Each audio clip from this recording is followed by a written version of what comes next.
Bonjour et bienvenue dans un nouvel épisode de podcast dans l'éveil du masculin. Je suis Chris, coach et facilitateur d'espaces de transformation au service des hommes. Je suis spécialisé dans le biohacking, le dépassement de soi et la masculinité. L'intention de mon podcast est d'apporter des partages d'expériences, des conseils et des pistes de réflexion au sujet des problématiques et des défis qui concernent les hommes et leur épanouissement personnel. Mon souhait est d'aider chaque homme à marcher vers un masculin plus conscient et plus épanoui. Alors j'espère que vous allez bien. On se retrouve pour un nouvel épisode de podcast sur comment vaincre, comment dépasser finalement l'éjaculation précoce. Et avant toute chose, avant de parler de recommandations ou de conseils,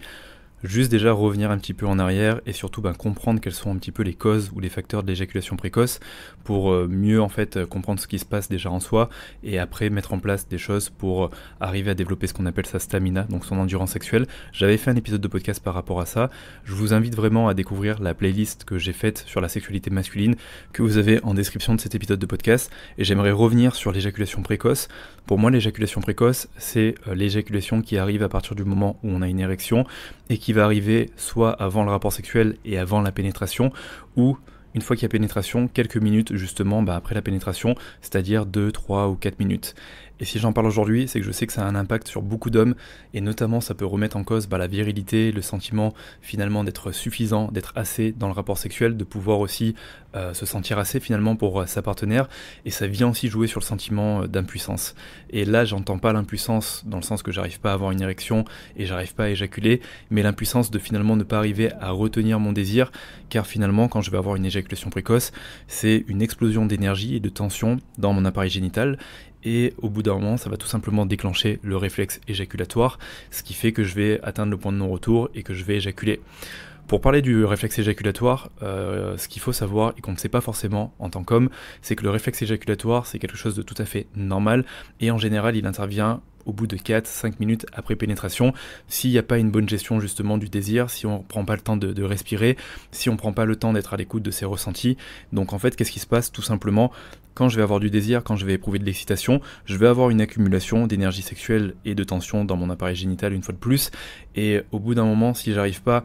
à gérer ce désir, si j'arrive pas à le faire circuler, par exemple dans l'ensemble du corps, et on en parlera avec les pratiques de transmutation sexuelle, il y a un moment, j'ai un trop plein d'énergie, et il y a ce moment où, une fois de plus, j'atteins le point de non-retour et j'éjacule. Donc c'est déjà important de comprendre la notion de désir, et comment déjà en tant qu'homme, je peux apprendre à gérer mon désir, apprendre à gérer l'intensité de mon désir, avec des moments de pause, avec des moments de ralentissement, avec des moments où je vais prendre le temps de respirer, pour vraiment détendre mon système nerveux, car plus je vais être tendu, plus mon système nerveux sympathique, donc fuite ou combat, va être activé, et finalement ce système nerveux va déclencher l'éjaculation. Et un point essentiel à comprendre, c'est que plus je vais être en fait dans ce schéma et dans ce cycle, plus je vais mettre de la pression, plus j'ai de la pression et plus je vais énerver le système nerveux sympathique, et en fait c'est le serpent qui se mord la queue. Donc au final j'ai l'impression d'être en pilote automatique, de ne rien gérer, et j'ai l'impression que finalement mon désir m'explose à la tête et qu'il explose avec cette fameuse éjaculation.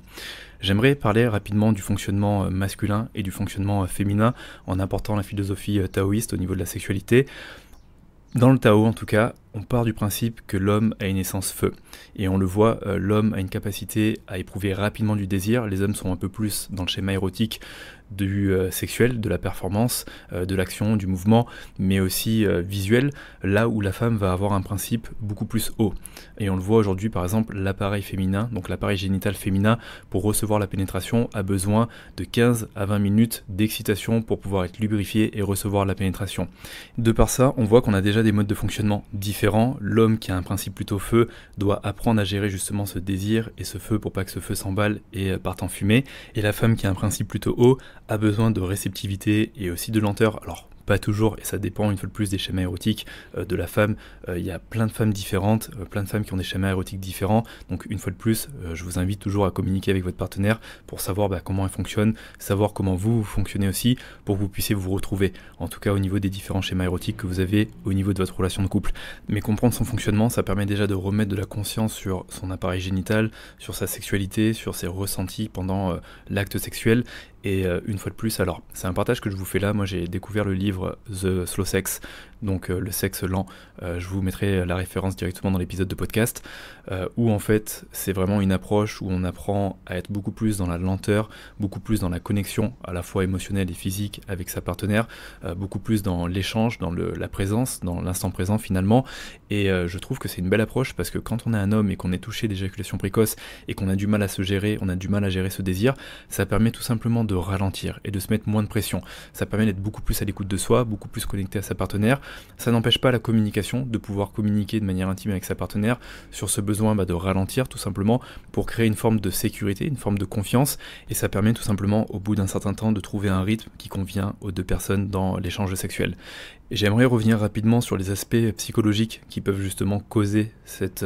éjaculation précoce. Alors l'un des premiers aspects, et j'en ai déjà fait un épisode de podcast mais pas sous cet angle-là, c'est l'idéalisation de sa partenaire. Si je mets ma partenaire sur un piédestal, si je l'idéalise, à partir du moment où je vais avoir un acte sexuel avec elle, en fait je pars du principe qu'on n'est pas sur le même rapport, on n'est pas d'égal à égal, et c'est un petit peu finalement comme l'enfant qui va ouvrir son cadeau de Noël et qui va être hyper excité, qui va s'empresser et qui va pas se retenir tout simplement, qui va avoir du mal à se gérer car c'est la surprise. Donc l'idéalisation peut venir justement créer ça, c'est un petit peu comme si d'un coup j'avais accès à cette partenaire idéale, j'avais accès au Saint Graal et j'arrive pas à me réguler, j'arrive pas en fait à gérer mon désir et j'explose en vol tout simplement. Donc un conseil que je pourrais vous donner par rapport à ça, avant même d'avoir un rapport sexuel avec votre partenaire, mais dans la vie de tous les jours, je vous le recommande pour votre relation de couple ou pour la personne en tout cas avec qui vous êtes en union,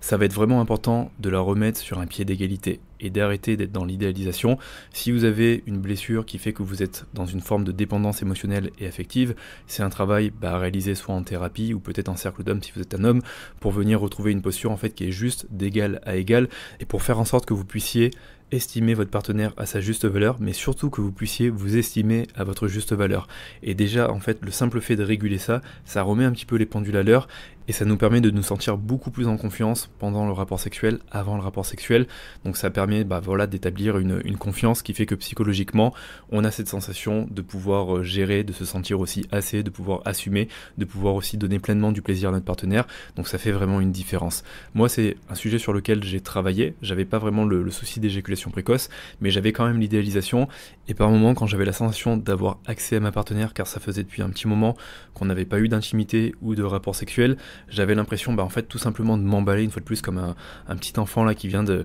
découvrir son cadeau et d'avoir du mal à me gérer et de devoir prendre beaucoup plus de temps pour ralentir, pour respirer, pour être beaucoup plus en présence dans l'acte sexuel. Et un autre point pour moi important, c'est au niveau psychologique, quand je vais ressentir du manque et je vais éprouver de la frustration, même s'il n'y a pas forcément une fois de plus d'idéalisation,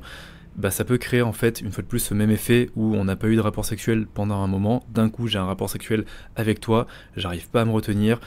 j'arrive pas à gérer mon désir, je m'emballe complètement et une fois de plus j'explose en vol. Donc pour moi c'est important d'apprendre à gérer cet état de manque, à gérer cette frustration, sinon il y a un moment elle m'envahit, elle joue sur mon humeur, elle joue sur mon tempérament, sur ma posture, sur ma façon de me comporter avec ma partenaire, elle peut jouer sur le fait que je vais lui réclamer du sexe quand elle sera pas forcément réceptive, ce qui fait que ça va créer un sentiment de redevabilité chez elle, mais ça va lui créer aussi beaucoup de pression, ça va avoir tendance plutôt à la repousser, et puis en fait ça va être un petit peu le serpent qui se mord la queue, puis si je suis frustré, je peux aller déverser cette frustration dans la pornographie, ça va aider en rien ma relation de couple, car finalement la pornographie c'est toujours des scripts qui sont complètement irréels et que je risque une fois de plus de projeter dans ma relation de couple quand je vais retrouver ma partenaire, et finalement est-ce que c'est vraiment ce que j'ai envie de vivre, est-ce que je préfère pas vivre une relation intime, soudée et complice avec ma partenaire,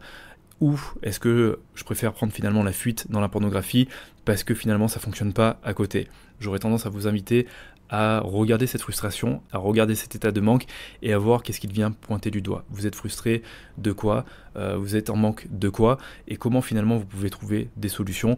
en utilisant tout simplement la communication, en parlant avec votre partenaire, sans venir dans une posture où vous venez lui mettre la pression en lui disant là c'est important qu'on ait du sexe parce que là je vais pas bien, parce que finalement quand vous faites ça, vous ne lui parlez que de vous. C'est important d'avoir une posture dans laquelle vous êtes à la fois à l'écoute de l'autre, où vous parlez de vos besoins, où vous expliquez tout simplement ce dont vous avez besoin, mais où vous êtes là aussi pour écouter les besoins de l'autre personne et finalement trouver, je dirais, une forme de terrain d'entente, trouver un équilibre où vous arrivez à vous comprendre et où vous arrivez à trouver des solutions ensemble pour retrouver une intimité dans laquelle vous vous sentez épanoui. Un autre point important que j'aimerais aborder, c'est le fait de se mettre la pression ou le fait de recevoir tout simplement la pression de sa partenaire, ça peut aussi arriver. Je vais commencer par soi-même, par nous-mêmes. Quand je me mets la pression une fois de plus, je vais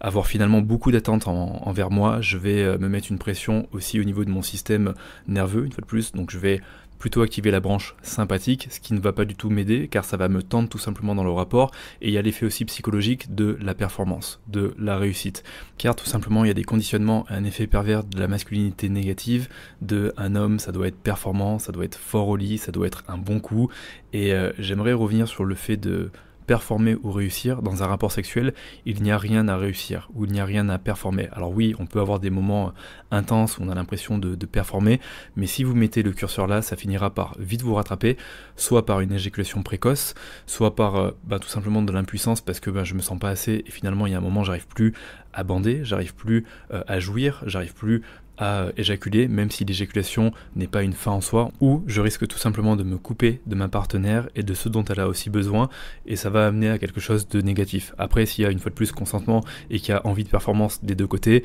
tout va bien dans le meilleur des mondes. Une fois de plus, c'est important d'être en effet à l'écoute de soi, mais aussi à l'écoute de l'autre personne qui vit le rapport sexuel avec nous. Mais pour revenir à cette pression qu'on se met à nous-mêmes, c'est comment, une fois de plus, je peux arrêter de me mettre de la pression et arrêter d'être dans ces conditionnements et injonctions masculines de le masculin doit être performant, le masculin c'est l'action, c'est aussi le mouvement. Alors oui, d'une certaine façon, mais le masculin c'est aussi la lenteur, c'est aussi la réceptivité, car dans le masculin il y a aussi une part de féminin, donc c'est important d'être à l'écoute de soi et s'autoriser tout simplement d'être aussi dans la non-performance. Finalement, comment j'aime faire l'amour à ma partenaire, comment je peux explorer ma sexualité. J'en ai souvent parlé avec les schémas érotiques. Aujourd'hui vous avez différents schémas érotiques qu'on appelle les érotypes. Vous avez donc en effet le sexuel qui est vraiment dans la performance, la pénétration, la jouissance et l'orgasme. Vous avez l'énergique qui va être beaucoup plus dans les préliminaires, dans le fait de faire monter la tension avant le rapport sexuel. Vous avez le coquin qui va être plus dans les jeux de pouvoir, dans les jeux de rôle. Vous avez aussi donc le sensuel qui va être beaucoup plus dans la lenteur, la sensualité, le fait de mettre une ambiance tamisée dans la chambre. Vous avez le métamorphe qui se convient finalement de tous les schémas érotiques. Donc qui est à l'aise avec tout, qui aime recevoir globalement tout et qui aime aussi donner tout. Donc en connaissance de ça, ça vous laisse quand même une large palette pour revoir déjà votre propre sexualité, revoir aussi votre vision de la sexualité, revoir aussi finalement ce qui vous fait du bien, votre mode de fonctionnement et pouvoir en effet en parler une fois de plus avec votre partenaire. Une fois de plus, la communication c'est la clé, notamment dans l'intimité, c'est ce qui permet de créer de l'intimité et c'est ce qui permet aussi de mieux se comprendre sur le plan sexuel mais à plein de niveaux. J'aimerais revenir sur l'aspect où c'est plutôt ma partenaire qui va me mettre la pression. Alors, en général, les femmes ne s'amusent pas à mettre la pression aux hommes comme ça, t'es pas un bon coup, tu performes pas, t'es nul au lit, ça arrive pas. Ça peut arriver dans un certain cadre quand ça fait peut-être depuis un moment que vous êtes avec votre partenaire et que ce problème d'éjaculation précoce, vous avez fait globalement rien pour pouvoir l'améliorer ou pour pouvoir le traiter, et que ça fait peut-être 1 an, 2 ans ou 3 ans que vous êtes en relation avec elle. Bien sûr, elle ne vous dira jamais vous êtes nul, car elle n'est pas là pour vous accabler ou vous faire du mal ou vous blesser et renforcer peut-être ce manque d'estime de vous et vous mettre une fois de plus de pression par rapport à votre sexualité, mais elle pourra vous faire sentir de manière peut-être énergétique ou émotionnelle ou aussi verbale que ça ne va pas, que c'est quand même une tache noire au tableau, que vous ne vous prenez pas en main par rapport à ça, et que c'est en train de peser sur votre sexualité, sur sa sexualité, que finalement elle ne s'y retrouve pas, qu'elle ne se sent pas comblée, et qu'elle se sent très limitée, car au bout de quelques minutes, ou même avant quelques minutes, tout simplement vous avez l'éjaculation, et en fait à aucun moment elle passe un bon moment avec vous, même si vous ne passez pas un bon moment, c'est clair, car il y a ce sentiment de déception, de frustration, de j'ai l'impression que j'ai foiré. Bien sûr, ça va parasiter votre relation de couple, ça va parasiter votre intimité, et au bout d'un moment, ça va être un poids sur les épaules de votre partenaire. Alors j'en profite rapidement pour rebondir sur le temps d'un rapport sexuel, car on pourrait penser qu'un bon rapport sexuel c'est un rapport qui dure longtemps. Alors pas du tout, ce n'est pas ce que je suis en train de dire là. On peut avoir tout simplement un rapport sexuel qui est même très rapide et qui est juste génial, qui était incroyable, qui était intense, où on s'est compris, on était complètement connectés, et on peut avoir un rapport sexuel qui est long, qui est laborieux, qui est chiant, qui est pas connecté du tout, où finalement aucun des deux prend plaisir, où il y en a qu'un qui est en train de prendre plaisir et il y a une autre personne qui est en train de simuler par exemple. Donc une fois de plus, dans la sexualité et dans la sexualité sacrée et consciente, un rapport sexuel rapide, court et intense, c'est génial. Un rapport sexuel long, fougueux et aussi intense, c'est génial. Le tout, c'est de ne pas se mettre la pression, c'est de vraiment profiter du moment, d'être pleinement connecté, une fois de plus, à sa partenaire, à ses ressentis, et de ne pas mettre un curseur sur ça doit être long, ça doit être rapide, je dois éjaculer à tout prix pour qu'elle se sente assez, ou ce genre de choses, car finalement, ça vous éloigne de vous, de ce que vous êtes en train de vivre, et c'est le meilleur moyen, en fait, de tomber en fait dans une sexualité qui vous enferme, car la sexualité, c'est l'un des endroits, comme la relation de couple, où on peut vraiment s'exprimer, se retrouver, où on peut grandir, où on peut transmuter aussi certaines blessures, et notamment avec certains orgasmes. Alors c'est pas le sujet de cet épisode de podcast, on pourrait aller super loin en termes de sexualité, mais une fois de plus, vous êtes là pour la vivre, pour la ressentir dans le corps et dans le cœur, et une fois de plus, pas trop la mentaliser, et vous dire je dois me comporter comme ça doit fonctionner comme ça, vous m'avez compris. Et j'aimerais revenir sur la notion de pression qu'on reçoit par rapport à sa partenaire. Quand vous allez être dans cette démarche d'exploration de votre sexualité, et si ce n'est pas le cas de votre partenaire,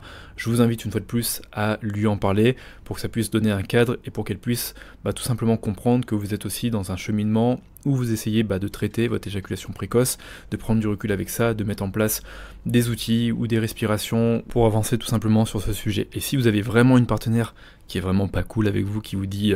t'es vraiment pas un bon coup et ça n'existe pas, ou c'est vraiment plutôt le coup d'un soir, ce genre de relation. Mais vous avez le droit de poser le cadre et tout simplement de dire j'ai besoin qu'on y aille lentement, j'ai besoin de ne pas avoir de pression, j'ai besoin de prendre mon temps, j'ai besoin par moment de respirer pour me reprendre, j'ai besoin par moment de prendre 2 secondes pour contracter mon périnée, pour retenir en fait l'éjaculation. Vous êtes en droit et vous êtes en mesure de parler de ça, de communiquer de ça. Une fois de plus, respectez vos besoins. Même si vous avez l'impression que ça peut interférer avec peut-être le besoin de performance que recherche votre partenaire, c'est important que vous respectiez aussi vos limites. Sinon, à ce moment-là, vous ne vous retrouvez pas au niveau de votre sexualité et finalement, ça crée plus de pression, de tension et de conflit et ça ne vous aide pas à avancer dans votre cheminement. Et j'aimerais venir sur un autre point pour moi qui est important, qui est la pornographie. Alors, j'en avais fait un épisode de podcast, je suis désolé pour le bruit en fond. Malheureusement, je suis dans une pièce où c'est un peu bruyant derrière moi.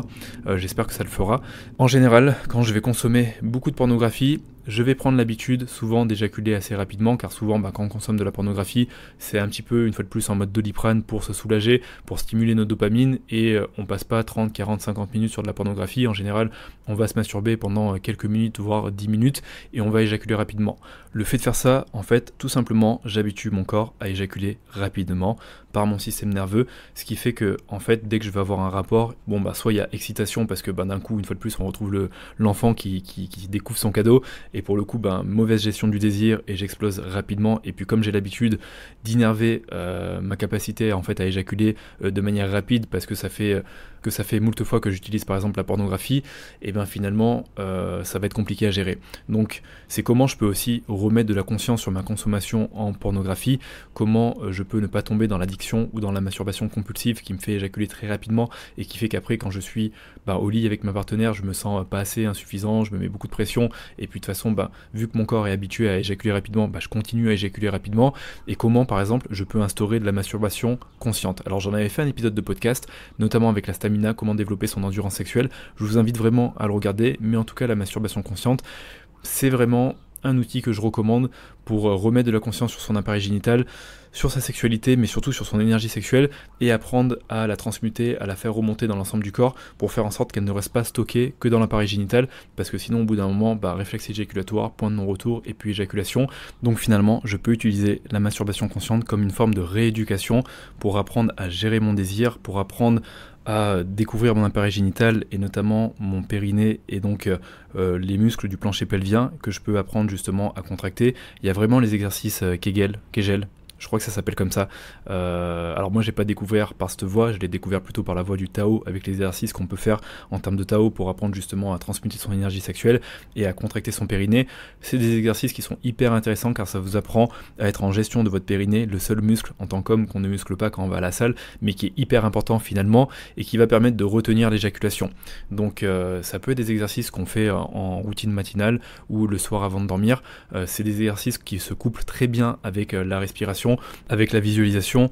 Après, n'attendez pas que ce soit une formule magique qui va vous permettre du jour au lendemain de passer de éjaculateur précoce à je n'ai plus de problème d'éjaculation précoce. Et j'aimerais revenir sur ce point, c'est important vraiment, je vais pas dire de se laisser une marge d'erreur, mais de partir du principe que c'est pas parce qu'on est arrivé à traiter ou à progresser une bonne fois pour toutes sur cette problématique, que c'est réglé pour toujours. Il suffit une fois de plus d'être dans un moment difficile ou d'avoir un jour où on a vraiment du mal à gérer son excitation pour repartir dans une éjaculation précoce, et à ce moment-là, une fois de plus, le but c'est d'être bienveillant avec soi, indulgent avec soi. Le but c'est pas de se donner un mauvais point en mode t'as mal fait l'exercice, t'es pas bon, t'es mauvais, t'es pas assez, parce qu'une fois de plus, ça nous aide pas, ça met que de la pression, mais que finalement ça peut arriver, qu'on peut avoir des moments de rechute, et que ça veut pas dire que pour autant l'acte sexuel était mauvais. Peut-être que votre partenaire a super bien apprécié l'acte sexuel, et que c'était juste incroyable, et que c'est carrément ok en fait, que vous ayez cette éjaculation, je dirais, précoce. Pour revenir sur cette éjaculation précoce, par exemple dans le schéma énergique, on peut avoir une éjaculation sans avoir de pénétration,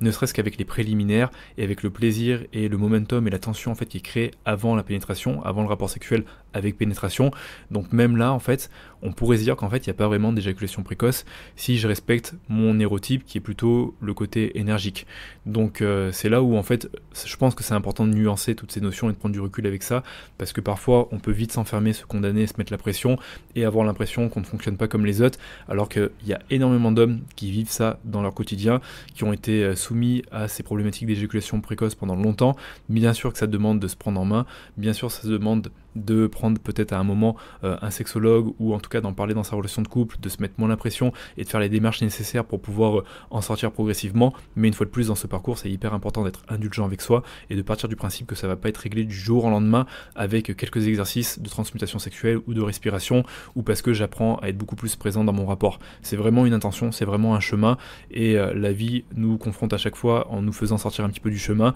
et c'est comment, par votre posture et par votre conscience, à chaque fois vous êtes en capacité de revenir dans le chemin, car vous savez ce qui est bon pour vous, et si à un moment vous avez fauté une fois de plus, vous avez cette capacité à vous pardonner et à continuer à être finalement votre meilleur allié. Donc si je devais donner rapidement quelques conseils pour pouvoir mettre en place des choses concrètes au niveau de cette éjaculation précoce, le premier, ça serait de revenir sur votre vision de votre propre virilité et de votre sexualité, et de partir du principe que votre virilité ne dépend pas que de votre appareil sexuel, et qu'elle est composée de beaucoup de choses, de votre confiance en vous, de votre capacité à prendre des décisions, de votre réceptivité, donc aussi de vos qualités féminines. Donc plus vous aurez une vision, on va dire, positive et saine de votre virilité, mais aussi de votre sexualité, moins vous allez vous mettre de la pression, et plus ça va vous permettre d'être à l'aise avec tout ça et de pouvoir être beaucoup plus serein en fait dans vos rapports sexuels. Donc ce que je vous invite à faire, c'est de tout simplement faire un exercice de vision, partir de votre ancienne vision de la virilité et de la sexualité, et partir de votre nouvelle vision de la virilité et de la sexualité, celle que vous avez envie d'embrasser, celle que vous avez envie d'incarner et qui vous semble beaucoup plus juste pour vous.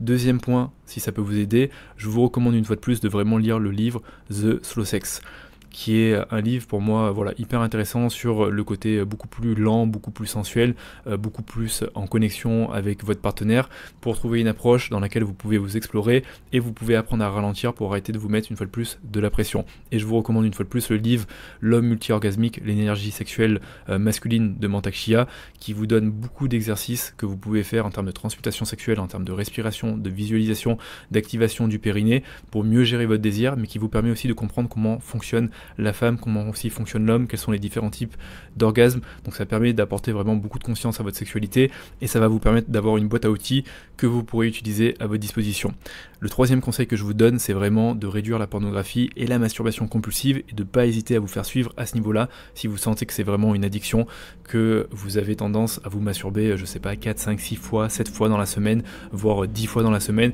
et que vous utilisez à chaque fois de la pornographie, et que ça vous plonge en fait à chaque fois dans des attentes irréalistes que vous avez tendance aussi à projeter dans votre relation de couple, et que finalement ça vous fait plus de mal et plus de mal à votre partenaire que ça vous aide à avoir cette sexualité dans laquelle vous vous épanouissez. Quatrième conseil que j'ai envie de vous donner, c'est vraiment penser respiration. Dans l'acte sexuel, c'est hyper important de respirer. Plus je respire par la bouche et par la poitrine, plus j'ai une respiration nerveuse, plus j'active le système sympathique, plus je vais avoir tendance à éjaculer rapidement. Plus j'ai une respiration par le ventre et par le nez, plus j'active le système parasympathique, repos et digestion, j'arrive à conserver de l'énergie à l'intérieur de moi, je suis beaucoup plus en présence dans le rapport sexuel et à l'écoute de mes émotions et de mes ressentis et de ma partenaire sexuelle, et plus en fait je vais mieux surfer la vague, et je vais même pouvoir, si tout se passe bien, avoir un orgasme sans forcément avoir d'éjaculation. Donc ça, c'est vraiment aussi l'approche transmutation sexuelle et Tao que je vous recommande de découvrir dans le livre de Mantak Chia, qui en parlera très en profondeur. Et un 5e point, une fois de plus, vraiment l'exploration de vous et de votre appareil génital avec la masturbation consciente,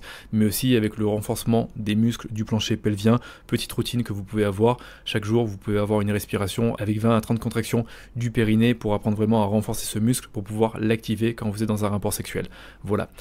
J'ai fait rapide pour tous les conseils parce qu'en fait je les ai souvent donnés dans mes épisodes de podcast et une fois de plus je vous invite vraiment à découvrir la playlist que j'ai créée sur la sexualité où vous avez peut-être 5, 6 ou 7 épisodes de podcast. Je la mets une fois de plus en description dans cet épisode de podcast, vous pouvez la retrouver et j'espère qu'en tout cas cet épisode vous aura parlé, que ça vous fera du bien. Si vous êtes un homme et que vous êtes frappé d'éjaculation précoce, j'espère que ça vous aidera à votre niveau, ou si vous êtes une femme et que votre partenaire est frappé d'éjaculation précoce, ou peut-être que l'un de vos proches, que vous soyez un homme ou une femme, est frappé d'éjaculation précoce, j'espère que ça vous permettra d'avoir un prisme peut-être assez étendu de l'éjaculation précoce. Alors j'ai pas donné toutes les réponses, il y a tellement plus parce que l'humain est une fois de plus tellement complexe qu'on peut pas se limiter à ces quelques conseils et à ma vision. Donc souvent c'est important de comprendre la personne qui est en face, de comprendre aussi son vécu et de voir s'il n'y a pas aussi des tabous au niveau de sa sexualité, s'il n'y a pas des choses qui ont été enfermées, s'il n'y a pas eu des violences et des abus qui font qu'aujourd'hui il y a une difficulté à se réapproprier sa sexualité. Pour moi ça va beaucoup plus loin que ça finalement, mais en tout cas voilà, j'espère que ça vous aura parlé et que ça pourra vous aider, soit vous si vous êtes un homme ou un proche à vous qui est touché par l'éjaculation précoce tout simplement. Prenez soin de vous et on se retrouve la semaine prochaine pour un prochain épisode de podcast. À très vite.